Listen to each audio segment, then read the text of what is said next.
किसान की शिकायत। एक गांव में हीरा नाम का एक किसान रहता था।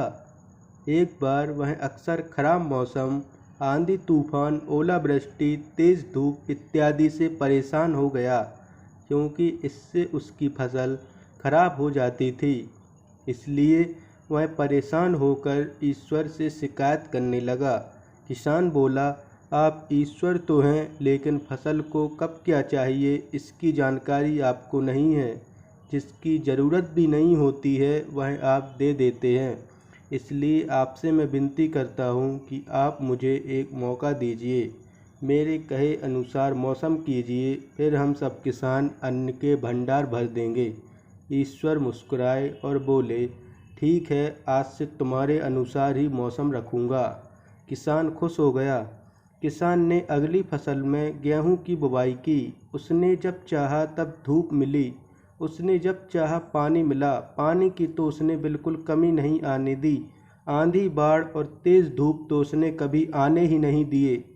समय बीतने पर फसल बड़ी हुई। किसान भी बहुत खुश हुआ कि इस बार शानदार फसल दिख रही है। किसान ने मन ही मन सोचा कि ईश्वर को अब पता चलेगा कि अच्छी फसल के लिए क्या ज़रूरी है और क्या नहीं।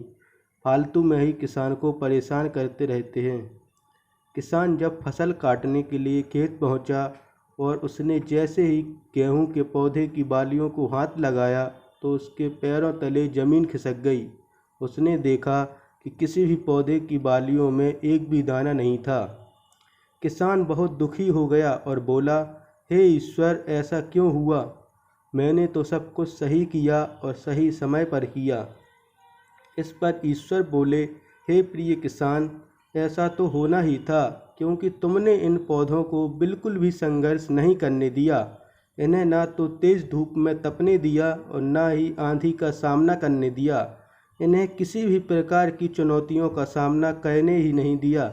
इसलिए बाहर से भले ही अच्छे दिख रहे हों, लेकिन ये अंदर से बिल्कुल खोखले हैं। इनके अंदर एक भी दाने नहीं। पौधे जब विभिन्न चुनौतियों का सामना करते हैं तो उनमें ऊर्जा पैदा होती है। यह ऊर्जा उनके अंदर सही सामर्थ्य पैदा करती है जिनके लिए वह बने हैं। दोस्तों, ठीक इसी प्रकार जब तक इंसान संघर्ष से नहीं गुजरता है वह आदमी खोखला रह जाता है।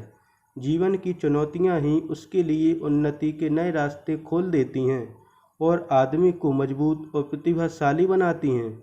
इसलिए आपके भी जीवन में मुसीबतें या चुनौतियां आएँ तो आप घबराइए मत। चाहे आपको बिखेरने के लिए नहीं, निखारने के लिए आई हैं।